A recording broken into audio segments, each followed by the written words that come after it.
La loi antidopage, la France voudrait bien prendre la tête du mouvement. Marie-Georges Buffet a préparé le terrain avec une concertation tout azimut.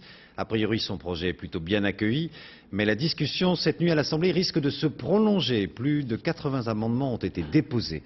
Valérie Patol et Alain Thomas. Prévention et lutte contre le dopage, le gouvernement veut faire vite. Ce soir, devant les députés tout acquis à sa cause, la ministre Marie-Georges Buffet a plaidé pour redonner au sport sa dimension humaine. Loin de nous accommoder du dopage, d'un dopage à plusieurs vitesses, il nous faut au contraire en chercher les causes profondes et nous y attaquer sans faiblesse. Ce projet de loi, durci après les scandales du Tour de France l'été dernier, crée une sorte de haute autorité du sport.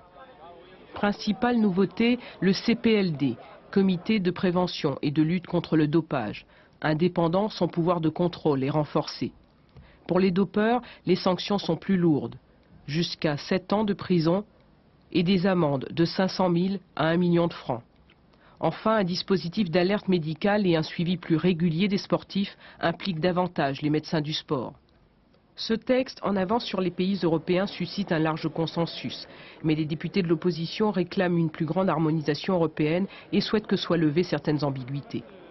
C'est-à-dire qu'il faut aider le mouvement sportif, mais ne pas s'y substituer. Et ça a trait notamment pour la prévention, pour l'éducation, pour les sanctions également. Il faut faire très attention à ce que le médecin ne soit pas transformé en procureur, mais reste le secours et le confident du sportif en difficulté. Pour une harmonisation des législations, la ministre des Sports souhaite tenir une réunion avec ses homologues européens avant la conférence mondiale du Comité international olympique.